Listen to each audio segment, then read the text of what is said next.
importante en esto es que si ya estuvo ocultando el embarazo, quizás ya se estaba estructurando esa psicosis que después se desencadenó. A lo mejor ya se estaba estructurando la psicosis, ocultaba el embarazo, porque a lo mejor ya había algún delirio o algún tipo de alucinación que iba preparando el campo donde después se desencadena la psicosis. ¿Cuáles son las alucinaciones que haces mención, Pablo, para entender? Por ejemplo, ¿no? A ver, ¿cómo la pregunta? Hablaste de alucinaciones. ¿Cómo son? ¿Cuáles son? Un ejemplo.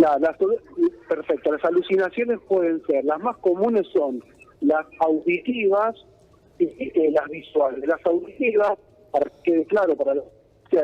ese diálogo que nosotros tenemos, en general la gente normal, entre comillas, ¿no? La gente neurótica normal, eso que nosotros sentimos que dialogamos con nosotros mismos. La persona que está por preparar un cuadro psicótico siente que esa voz no es propia, como que tiene una voz interior que le indica, por ejemplo, hemos hablado en algún momento, en otros casos, ahí en Crónica, alguien que a lo mejor sintió que Dios o el diablo le indicaba que tenía que matar a tal persona, al vecino, al hijo, a la hija. Esa voz interior se puede tornar así, una voz que le indica algo que tiene que hacer y cumplir, ¿no? Claro. Vos hablabas de algunas alertas. ¿Cómo se puede dar cuenta a la gente que rodea a la persona que está en un cuadro o en este tipo de situaciones? Claro, las personas tenemos que estar muy atentas, la familia, los amigos, las amigas, porque la persona empieza a manifestarse extraña, con conductas extrañas, con pensamientos que manifiesta extraños, aparece lo delirante, ¿no? Como planteos delirantes. Eso es muy, muy importante. También a veces el aspecto físico y la mirada, como yo siempre digo, la mirada es muy determinante de alguien que empieza como a ausentarse, se queda como comúnmente se dice tildada a la persona, ¿no? Como mirando hacia la nada, con ausencia, se puede reír sola. Cuando prestamos atención a una persona que está por desencadenar alguna suerte de locura, va a dar signos, pero a veces hay que ensayar eso, la capacidad de observar que tanto nos falta, ¿no? Pablo, alguien que presente estas características, yo sé que ya me meto en el tema más legal, no es tu campo, pero a ver, que presente estas características, no deja de ser consciente de sus actos y de lo que está haciendo. Por lo tanto, es imputable. Claro, la persona que empieza a tener esa...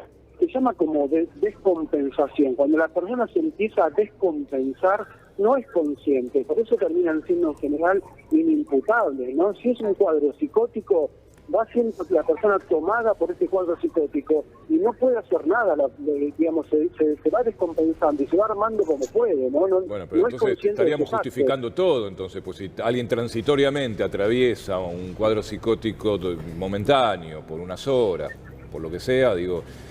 En medio, la frontera es muy gris, digo, también cualquier homicida puede decir eso, y bueno, entonces estarían todos libres. Para eso están las pericias. Pero, claro, imagino que hay pericias, ¿no? Hay estudios para poder constatar esto, Pablo. Yo confío poco en eso. No es fácil dibujar, no es fácil dibujar un trastorno psicótico, no es fácil. Yo me acuerdo del caso de José López también, él mismo también había sufrido un cuadro así, el de los bolsos, y bueno, y sin embargo siguió adentro también.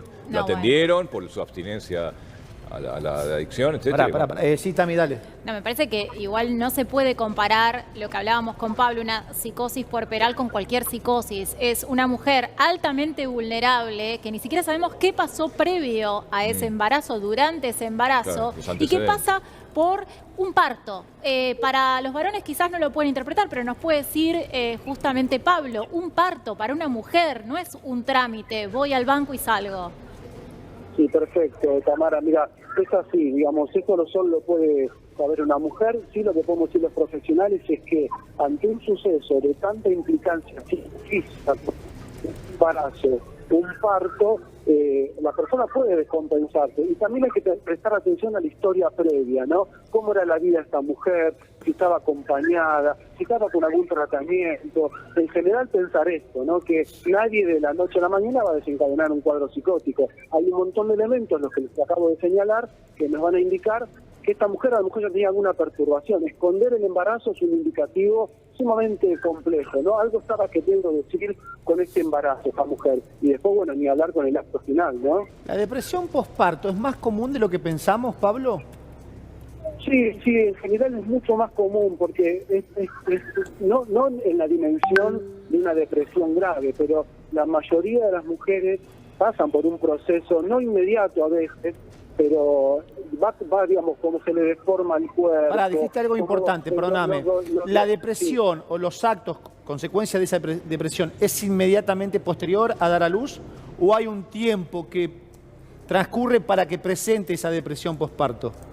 No, en algunos casos es inmediata al parto y otras a veces lleva un par de semanas cuando empieza a sentir algunos dolores, molestias físicas, digamos, porque hay una alteración biológica y psicológica, ¿no? Siempre les digo, somos una unidad psicofísica, no es que si se altera el cuerpo solo se altera el cuerpo, cuando se altera el cuerpo se altera el campo mental. Entonces, imagínate que en un embarazo y parto la mujer sufre un montón de alteraciones biológicas que se le repercuten en el campo mental. Pablo, te mandamos un abrazo enorme. Como siempre, gracias por charlar con nosotros. Un placer, que estén muy bien, abrazo. Dale, 11:34 en la República Argentina.